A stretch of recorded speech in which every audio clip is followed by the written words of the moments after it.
സുഹൃത്തുക്കളെ, സഹോദരങ്ങളെ, അപ്പൊ ജനൻ ടി വിയുടെ ഒരു ഡിബേറ്റ് കാണാനിടയായി. അതില് ജനൻ ടി വിയുടെ അവതാരകൻ അയാള് ആവശ്യം പോലെ സമയം കൊടുക്കുകയാണ്. ആർക്കാണ്? ആരിഫിന്. ആരിഫ് പറയാണ് ഇസ്ലാം മതം എന്ന് പറയുന്നത് പേപ്പട്ടി മതമാണ്, അത് അന്യമതസ്ഥരെ കൊല്ലാൻ പറയുന്ന മതമാണ്. ഞാൻ ആരിഫ് പറയുന്നുണ്ട്, പിന്നെ ആ ഡിബേറ്റിൽ പറയുന്നുണ്ട്, ഞാൻ ഒരുപാട് മൊലിയാക്കന്മാരെ ഞാൻ വെല്ലുവിളിച്ചിട്ടുണ്ട്, ആരും വെല്ലുവിളിയേറ്റില്ല. ഞാൻ ഏറ്റെടുക്കുകയാണ്. നീ തന്തയ്ക്ക് പിറന്നവനാണെങ്കിൽ, നിനക്ക് തന്തയുണ്ടെങ്കിൽ നിന്റെ വെല്ലുവിളി ഞാൻ ഏറ്റെടുക്കണം. നിനക്ക് മറുപടി ഞാൻ പറയാം. ഞാനുമായിട്ട് നീ സംവാദത്തിന് പോവാം.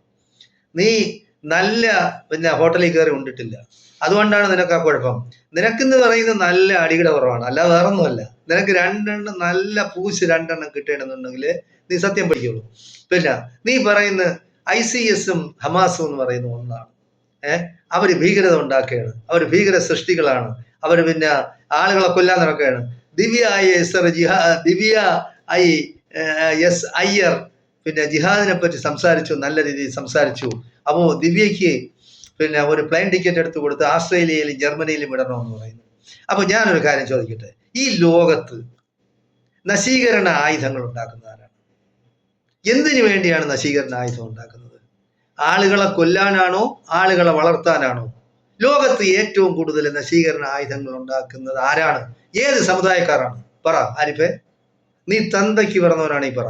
ക്രിസ്ത്യാനികളും യഹൂദന്മാരുമാണ് ഉണ്ടാക്കുന്നത്. പറയാനൊക്കൂ നിനക്ക്? അല്ലാതെ പറയാനൊക്കൂ? ഏത് മുസ്ലിം രാജ്യമാണ് ആയുധം ഉണ്ടാക്കി വെക്കുന്നത്? ഇപ്പോഴിതാ നേരിടാൻ വേണ്ടി ഇറാൻ ഉണ്ടാക്കുന്നുണ്ട്. അല്ലാതെ ലോകത്ത് ഏത് മുസ്ലിം രാജ്യമാണ് നശീകരണ ആയുധം ഉണ്ടാക്കുന്നത്? അതുപോലെ നാർക്കോട്ടിക്സ് ലോകത്ത് ഏറ്റവും കൂടുതൽ ഉൽപ്പാദിപ്പിക്കുന്ന, വിതരണം ചെയ്യുന്നതും ബിസിനസ് ചെയ്യുന്നതും ആരാണ്? ആരിഫേ, ഞാൻ നിന്നോട് പറയാണ്, നീ വെല്ലുവിളിക്കുന്ന മുസ്ലിയാക്കന്മാരെ നീ പറയും, ഞാൻ കുറെ നാളായി വെല്ലുവിളിച്ചിരിക്കുന്നു, ആരും ഏറ്റെടുക്കാനില്ല. ഞാൻ ഏറ്റെടുക്കുകയാണ്.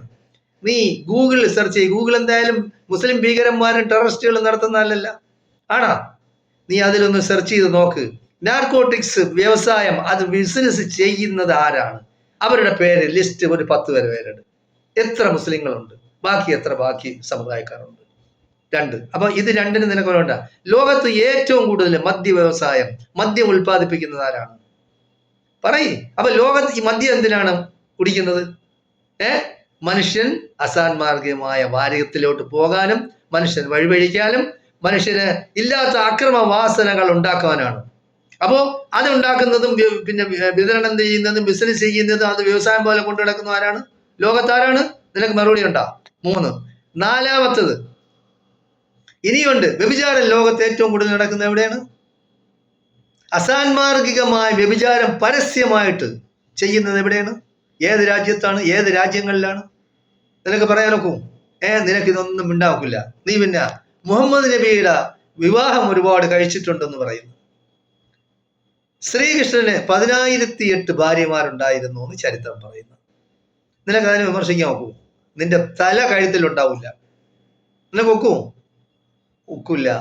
അപ്പൊ നീ നീ ഒരാളിനെയാണ് തന്തയെന്ന് വിളിച്ചിട്ടുണ്ടെങ്കിൽ നീ അത് പറയണം. നീ കൂടെ പറഞ്ഞ ഞാൻ നിരീശ്വരവാദിയാണ്. നീ നിരീശ്വരവാദിയാണെങ്കിൽ ആദ്യം വേണ്ടതെന്ന് പറയുന്നത് നിന്റെ പേര് നീ മാറ്റണം.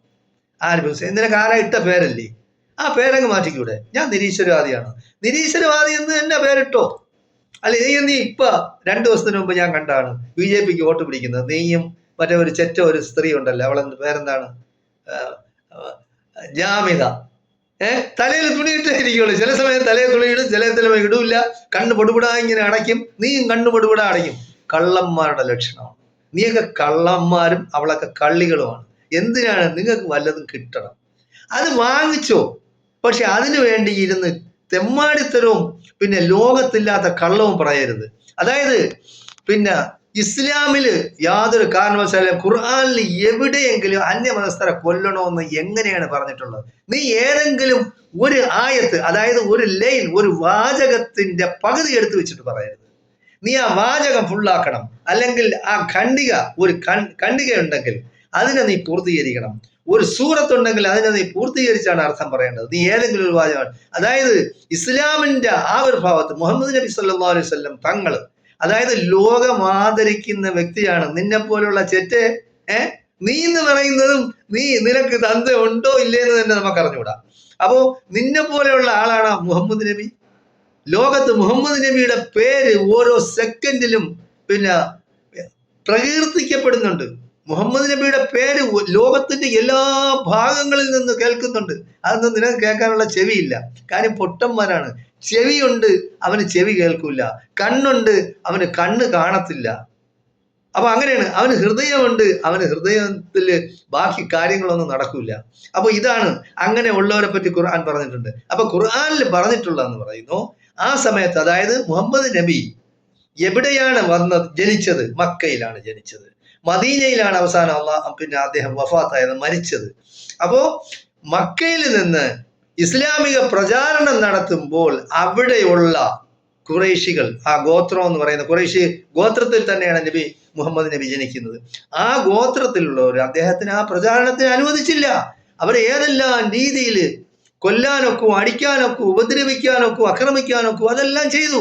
അപ്പോ അങ്ങനെ ഇത് കഷ്ടപ്പാടും ബുദ്ധിമുട്ടും വിഷമങ്ങളും സഹിച്ച് കിടന്നപ്പോഴാണ് ഖുർആനിൽ അങ്ങനെ ഒരാഴ്ച അവതരിപ്പിച്ച്, അവര് നിങ്ങളെ ആക്രമിക്കാൻ വരണമെങ്കിൽ നിങ്ങൾ അവരെ കൊല്ലണം. അല്ലാതെ വലിഞ്ഞു കയറി പോയി കൊല്ലാൻ പറഞ്ഞിട്ടില്ല. അത് മാത്രം ഖുർആനിൽ വേറെയും ആയത്തുകളുണ്ട്. ഖുർആൻ എന്ന് പറയുന്ന മാനവരാശിയുടെ ചരിത്രമാണ്. യഹൂദന്മാരുമായിട്ട് സന്ധി ഉണ്ടാക്കിയിട്ടുണ്ട്. ആ സന്ധി നിങ്ങൾ ലംഘിക്കരുതെന്നാണ് പടച്ച തമ്പുരാൻ അല്ലാഹു പറയുന്നത്. സന്ധി ആരുമായിട്ടുണ്ടാക്കിയാലും, ഏത് സമുദായക്കാരനായിട്ടുണ്ടാക്കിയാലും, സത്യവിശ്വാസിയാവട്ടെ, ഇനി പിന്നെ സത്യവിശ്വാസി അല്ലാതാവട്ടെ, അതായത് ലോകത്ത് രണ്ട് വിഭാഗമാണുള്ളത്. ഒന്ന് സത്യവിശ്വാസി, ഒന്ന് സത്യനിഷേധി. സത്യനിഷേധികളുമായിട്ട് ഇപ്പൊ ആരിഫൊക്കെ എന്ന് പറയുന്നത് സത്യനിഷേധികളാണല്ലോ. ആ പിന്നെ സത്യത്തെ നിഷേധിക്കുന്നവരാണ്. സത്യം എന്ന് പറയുന്നത് അള്ളാഹുവാണ് സത്യം. അത് യഹൂദനും ക്രിസ്ത്യാനിയും മുസ്ലിമും അംഗീകരിച്ചാണ് സത്യം. പക്ഷെ നിന്നെ പോലുള്ള ചെറ്റകൾ എന്ന് പറഞ്ഞാൽ അത് അംഗീകരിച്ചിട്ടില്ല. ഓക്കെ, കുഴപ്പമില്ല. നീ നിരീശ്വരവാദിയാണെന്ന് പറയും, നീ ആവശ്യത്തിന് ഹൈന്ദവ മതത്തെ കൂട്ടുപിടിക്കുകയും ചെയ്യും. കുഴപ്പമില്ല. ഏത് ജാതിയിലും മനുഷ്യന് വിശ്വസിക്കാം, ഏത് ജാതിയും കൊണ്ടു കിടക്കാം, അതിന് പ്രചാരണം നടത്താം. പക്ഷെ ബാക്കിയുള്ള ജാതികൾ ആക്ഷേപിക്കരുത്. നിനക്കിപ്പോൾ ആക്ഷേപിക്കാൻ എന്ന് പറയുന്നത് ഇസ്ലാം മതത്തിന് മാത്രമേ ഉള്ളൂ. അപ്പൊ ഞാൻ പറഞ്ഞു വരുന്നത്, ഇസ്ലാമില് അല്ലെങ്കിൽ ഖുർആനില് എവിടെയും അന്യമതസ്ഥര നിങ്ങളെ തെരഞ്ഞു വിളിച്ചു കൊല്ലണമെന്നില്ല. ഞാൻ പറയണേ, ഞാൻ നിന്നെ വെല്ലുവിളിക്കുകയാണ്, നീ വാ, എവിടെയെങ്കിലും ഉണ്ടെങ്കിൽ കാണിച്ച എങ്ങനെ കൊല്ലണമെന്ന് പറയുന്നു. നിങ്ങളെ ആക്രമിക്കാൻ വരുന്നെങ്കിൽ നിങ്ങൾ അവരുമായിട്ട് ആക്രമണം നടത്തുക. അത് മാത്രമല്ല, ഇസ്ലാമിൽ 4 മാസം ഹറാമാണ് യുദ്ധം. ഹറാം. 4 മാസം മുസ്ലിങ്ങൾ യുദ്ധത്തിന് പോകാൻ പാടില്ല. പക്ഷേ പോകാം. എങ്ങനെയാണെങ്കിൽ, നിങ്ങളെ അവർ ആക്രമിക്കാൻ വരുന്നെങ്കിൽ നിങ്ങൾ പോകാം. എങ്ങനെയാണ് എപ്പോഴും പറയുന്നത്? അങ്ങനെയാണ് ഖുർആൻ. നിങ്ങളെ അവർ നിങ്ങളെ ആക്രമിക്കാൻ വരുന്നെങ്കിൽ നിങ്ങൾക്ക് ആക്രമിക്കാം. അവർ നിങ്ങളെ കൊല്ലാൻ വരുന്നെങ്കിൽ നിങ്ങൾ അവരെ കൊല്ലണം. അത് സംശയമില്ലാത്ത കാര്യമല്ലേ? ആരിപ്പേ വേറൊരു കാര്യം കൂടെ, ലോകത്ത് ഒരുപാട് രാജ്യങ്ങളുണ്ട്, ഒരുപാട് മതങ്ങളുമുണ്ട്. എല്ലാ രാജ്യങ്ങളിലും കോടതിയുണ്ട്, എല്ലാ രാജ്യങ്ങളിലും പോലീസുണ്ട്, എല്ലാ രാജ്യങ്ങളിലും പട്ടാളമുണ്ട്. എന്തിനാണ് ഇതെല്ലാം? അവിടെയെല്ലാം ജിഹാദികളുണ്ടാ? ജിഹാദികൾ എന്നുകൊണ്ടായിട്ടും ഉണ്ടായത്? നീ പറയുന്ന ഇസ്ലാമിക ഭീകരന്മാരെന്ന് പറയുന്ന ആൾക്കാർ എന്നുകൊണ്ടാണ് ഉണ്ടായത്? അതിനു മുമ്പേ ഈ കൊലകൾ നടന്നിട്ടുണ്ട്. ലോകത്ത് ഏറ്റവും കൂടുതൽ യഹൂദന്മാരെ കൊന്നത് ആരാണ്? നിനക്കറിയാം? നീ ചരിത്രം മറക്കുന്നതിന് നീ ചരിത്രം പഠിക്കു പോയി. നീ പറയുന്ന നീ ജലീലിനെയൊക്കെ നീ പിന്നെ അക്ഷര വരപ്പിക്കുന്നിരുന്ന്, ജലീൽ മിണ്ടാതിരിക്കുന്നു. നീ എൻ്റെ അടുത്ത് വന്നാണെങ്കിൽ നീ എൻ്റെ അടുത്ത് സംസാരിക്കില്ല. നീ കൂടുതൽ അടിയപ്പ നിനക്ക് ചെരുപ്പ് പിടിയാൻ തടും. നീ പറയുന്നത് മാത്രം കേൾക്കാൻ നിന്റെ പിന്നെ മറ്റേ ആളൊന്നും അല്ല ഞാൻ. നീ പറയുന്നത് കേൾക്കുക, ബാക്കിയുള്ളവർ പറയുന്നത് കേൾക്കാതിരിക്കുക, അവരെ സംസാരിക്കാൻ അനുവദിക്കാതിരിക്കുക. അതിന് വേറെ ആളിനെ തിരക്കണം. നീ തന്തയ്ക്ക് പറഞ്ഞവരാണ് ഞാനുമായിട്ട് ഏറ്റുമുട്ടാൻ പോകുക. അപ്പൊ നീ ചരിത്രം പഠിക്കണം. ആദ്യം ചരിത്രം പഠിച്ചിട്ട് ചരിത്ര സത്യങ്ങൾ ഇരുന്ന് വിളമ്പ് ചാനലില്. അല്ലാതെ നീയും പിന്നെ ആ ചാനൽ ജനജീവിയുടെ അവതാരകനും കൂടെ ഇരുന്ന് ഒത്തുതിരുന്ന് ചിരിച്ചിട്ട് കാര്യം, ചിരിച്ചിട്ട് കാര്യമില്ല. അത് വിഡ്ഢികളാണെന്നും വിഡ്ഢിച്ചിരിയാണ് ചിരിക്കുന്നതെന്നും എല്ലാവർക്കും മനസ്സിലാവും. അപ്പോ ഏറ്റവും കൂടുതൽ യഹൂദന്മാരെ തെരഞ്ഞുപിടിച്ച് കൊന്നിട്ടുള്ളതെന്ന് പറയുന്നത് ഒന്ന് സ്റ്റാലിന്, ഒന്ന് ഹിറ്റ്ലർ. അപ്പൊ അവർ രണ്ടുപേരും മുസ്ലിങ്ങളാ? ജിഹാദികളാ? മുസ്ലിം ഭീകരന്മാരാ? തന്തയ്ക്ക് പറഞ്ഞവരാണ് നീ അത് പറ. അല്ലാതെ മുസ്ലിങ്ങളെ മണ്ടയിൽ കുതിരകയറുന്നതന്നെ. പിന്നെ വേറൊരു കാര്യം, ഇപ്പൊ മുസ്ലിം നാമധാരി അല്ലെങ്കിൽ ഒരു മുസ്ലിം തന്നെ പിന്നെ ജർമ്മനിയിലോ 2-3 പേരെ കൊന്നു. ശരി, ഗുജറാത്തില് മിലിറ്റന്റ്, ലോകത്തിലെ ഏറ്റവും മിലിഷ്യ പോലെയാണ് പിന്നെ RSS എന്ന് പറയുന്നത് അവർ 2000 മുസ്ലിങ്ങളെ കൂട്ടക്കൊല ചെയ്തു. നീ ഇവിടെ ഇന്ത്യയിൽ ഉണ്ടായിരുന്ന? അപ്പോ ഗുജറാത്തില് 2000 മുസ്ലിങ്ങളെ കൂട്ടക്കൊല ചെയ്ത് ഗർഭിണികളെ വരെ വയറിൽ കുത്തി ശൂലത്തിന് കുട്ടിയെ പുറത്തെടുത്ത് കത്തിച്ചു കൊന്നു. 2000 പേരെ കൊന്നു. അതുപോലെ പിന്നെ ട്രെയിനിലിട്ട് കത്തിച്ചു കൊന്നു മുസ്ലിങ്ങളെ. അപ്പൊ ഇതൊന്നും നീ ഇല്ലായിരുന്ന? നീ എവിടെ പോയിരുന്ന? ആ ചരിത്രമൊന്നും നീ പറയാത്തത്. അപ്പോ ആരും ഏതും അപ്പൊ 2000 പേരാണ് കൊന്നത്. ഇതിപ്പോ ഓസ്ട്രേലിയയില അല്ലെങ്കിൽ ജർമ്മനിയില 2-3 പേരെയാണ് കൊന്നത്. അപ്പൊ നീ അത് മാത്രം യഹൂദന്മാർ കൊല്ലുന്നല്ലോ. എത്ര മില്യൺ ഫലസ്തീനികൾ അവിടെ കൊന്നിട്ടുണ്ട്. അവരെന്ത് ചെയ്തിട്ടാണ്? നീ ഇപ്പൊ പറഞ്ഞു BC 2-ാം നൂറ്റാണ്ടില് 3-ാം നൂറ്റാണ്ടില് പിന്നെ യഹൂദന്മാരുണ്ട്. അത് നിനക്ക് അറിഞ്ഞുകൂടാത്തതുകൊണ്ടാണ്. ഉണ്ട്. BC എന്ന് പറഞ്ഞാൽ ബിഫോർ ക്രൈസ്റ്റ്, അതായത് ക്രിസ്തു ജനിക്കുന്നതിന് മുമ്പാണ്. ലോകത്തിലെ ചരിത്രം എന്ന് പറയുന്നത് 2ആയിട്ടാണ് ഭാഗിച്ചിരിക്കുന്നത്. ഒന്ന് ബിഫോർ ക്രൈസ്റ്റ്, ഒന്ന് ആഫ്റ്റർ ക്രൈസ്റ്റ്. ആഫ്റ്റർ ക്രൈസ്റ്റ് എന്ന് നമ്മൾ പറയും, അതായത് മുസ്ലിങ്ങൾ പറയും ആഫ്റ്റർ ക്രൈസ്റ്റ്, AC എന്ന് പറയും. അതേസമയം മുസ്ലിങ്ങൾ അല്ലാത്തൊരു AD എന്ന് പറയും, after the death of Christ എന്ന് പറയും. BC എന്ന് പറഞ്ഞാൽ ബിഫോർ ക്രൈസ്റ്റ്, ക്രിസ്തുവിന് മുമ്പും ക്രിസ്തുവിന് ശേഷവും. അപ്പൊ നമ്മൾ ക്രിസ്തുവിന് ശേഷം എന്നാണ് പറയുന്നത്. നിന്നെ പോലുള്ള തെറ്റുകൾ after the death of Christ എന്ന് പറയും. കാരണം ക്രിസ്തു മരിച്ചു എന്നാണ് നിങ്ങൾ വിശ്വസിക്കുന്നത്. നമ്മൾ വിശ്വസിക്കുന്നത്, മുസ്ലിങ്ങൾ വിശ്വസിക്കുന്നത് ക്രിസ്തു മരിച്ചിട്ടില്ല, അതായത് ജീസസ് മരിച്ചിട്ടില്ല. അപ്പോൾ ഞങ്ങൾ AC എന്നാണ് പറയുന്നത്. നിങ്ങൾ ഇനി എന്തോ പറഞ്ഞോ, അത് കാര്യമില്ല. അപ്പൊ ചരിത്രത്തിന് 2ആയിട്ടാണ് ഇത് ശരിക്കുന്നത്. അപ്പൊ മൂസ എന്ന് പറയുന്നത് നബിയാണ്, പ്രവാചകനാണ്. ആ മൂസയുടെ ആൾക്കാരാണ് യഹൂദന്മാര്. അപ്പൊ മൂസ എന്ന് പറയുന്ന ഈസായ്ക്ക് മുമ്പ് ജനിച്ച ആളാണ്. അപ്പൊ അന്ന് യഹൂദന്മാരെന്ന് പറയാൻ പിന്നെ മൂസ അലൈഹിസ്സലാം യഹൂദ മതം ഉണ്ടാക്കിയിട്ടില്ല. അതാണ് പ്രശ്നം. മൂസ അലൈഹിസ്സലാമിന്റെ മരണശേഷമാണ് യഹൂദ മതം ഉണ്ടാവുന്നത്. അതിനു മുമ്പ് മതമില്ല. അതിനു മുമ്പ് മുസ്ലിങ്ങളാണ് അവര്. അതായത് മൂസയിൽ വിശ്വസിച്ച ആൾക്കാർ എന്ന് പറയുന്നത് മുസ്ലിങ്ങളാണ്. അപ്പൊ ഇത് നിനക്ക് അറിഞ്ഞുകൂടാതെ പോയതിന് ഞാൻ എന്ത് ചെയ്യാനൊക്കും?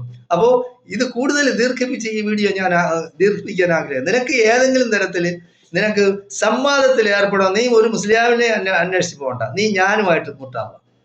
നിനക്ക് തന്തയുണ്ടെങ്കിൽ നീ ഞാനുമായിട്ട് മുട്ടാൻ പോ. നിനക്ക് ഞാൻ മറുപടി തരാം. അപ്പൊ ചരിത്രം നിന്നെ ഞാൻ പഠിപ്പിച്ചു തരാം. ഞാനൊരു ഹിസ്റ്ററി പിന്നെ ഡിഗ്രി എടുത്ത ഒരു വ്യക്തിയാണ്. നീ ഹോമിയോ പഠിക്കാൻ പോയവരാണ്. അപ്പൊ നിനക്ക് അതിനെപ്പറ്റി കൂടുതൽ അറിഞ്ഞൂടാ. അപ്പൊ ചരിത്രം നിനക്ക് ഞാൻ പറഞ്ഞു തരാം. നീ എന്റെ കൂടെ ഏറ്റുമുട്ടാൻ. അപ്പൊ നീ വിഡ്ഢിത്തരവും ഇല്ലാത്ത കള്ളവും ഈ ജനം ടിവിയും പിന്നെ തത്വമയില്ല അല്ലെങ്കിൽ പിന്നെ ഈ കർമ്മ ന്യൂസിലാ പോയിരുന്ന അവന്മാരുമായിട്ട് ചേർന്നിട്ട് നിനക്ക് വല്ലതുമൊക്കെ കിട്ടും. അതുകൊണ്ട് നീ അത് തിന്നോണ്ടിരുന്നാ മതി. നീ ഇപ്പൊ ചാണകവും മൂത്രവും കൂടെ കിട്ടും, അത് നിനക്കുണ്ട്. പക്ഷെ നീ കഴിവ് കിട്ടാനാണെന്ന് എല്ലാവർക്കും അറിയാം. നീ 2-3 കല്യാണം കഴിച്ചെന്നും പെണ്ണുങ്ങൾ നിന്നെ കളഞ്ഞിട്ട് പോയെന്നും. എന്തുകൊണ്ടാണ് കളഞ്ഞിട്ട് പോണം? നിനക്ക് ആവശ്യത്തിൽ പണം ഇപ്പൊ ആവശ്യം പോലെ വരുമാനമുണ്ട്. എല്ലാ സ്ഥലത്തുനിന്നും ഫണ്ട് കിട്ടുന്നുണ്ട്. പിന്നെ ഈ TV-യിലും അവിടെയും ഇവിടെയും ചെന്നിരുന്ന പിന്നെ ഇങ്ങനെ വന്നിരുന്ന കള്ളം പറയുന്നതിന് അതിന് പ്രത്യേകിച്ച് കാശ് കിട്ടും. അപ്പോൾ അവര് പെണ്ണുങ്ങൾ പുരുഷന്മാരെ കളഞ്ഞിട്ട് പോകണമെങ്കിൽ എന്തായിരിക്കും കാരണം? കഴിവ് കെട്ടവനാണ് നീ. അപ്പോൾ ആണത്വമില്ലാത്തവനാണ് നീ. അതുകൊണ്ടാണ് നിനക്ക് വരുന്നത്. നിന്റെ ജീവിതമേ പരാജയമാണ്. ആ പരാജയത്തിൽ നിന്നും ഉടലെടുത്ത ഒരു വൈരാഗ്യമാണ് നിനക്ക് മുസ്ലിങ്ങളോടും ഇസ്ലാമിനോടുമുള്ള ആ പ്രതിഷേധവും ആ അസൂയയും ആ ദേഷ്യവും കോപവും വിദ്വേഷവും ഒക്കെ ഉള്ളത്. അതിന് നിന്നെ ഞാൻ കുറ്റം പറയുന്നത്. മനുഷ്യർ പല രീതിയിലുണ്ട്. ലോകത്ത് എല്ലാ സ്ഥലത്തും ഉള്ളവരൊന്നും പിന്നെ ഇസ്ലാമിക ഭീകരന്മാരല്ല.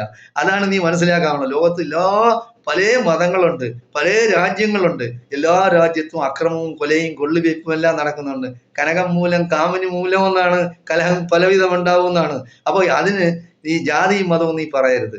അപ്പൊ ജാതിയും മതവും നീ പറഞ്ഞു കഴിഞ്ഞാൽ സത്യം പറയണം. അല്ലാതെ നീ ഈ പൈസയ്ക്ക് വേണ്ടി തെണ്ടിത്തരം പറയരുത് എന്നാണ് എനിക്ക് പറയാനുള്ളത്. നിനക്ക് ഏറ്റുമുട്ടണമെങ്കിൽ ഞാൻ എപ്പോഴും റെഡിയാണ്. നിനക്ക് വരാം. പക്ഷേ നീ വന്നിരുന്ന നിന്റെ ഈ മറ്റേ സ്വഭാവം കാണിക്കുകയും നീ എൻ്റെ അടിമാച്ചന്റെ ഫോളെന്ന് പറയാനാണ് ഞാൻ ഈ സമയം വിനിയോഗിക്കുന്നത്. നിനക്ക് എപ്പോഴും സ്വാഗതം.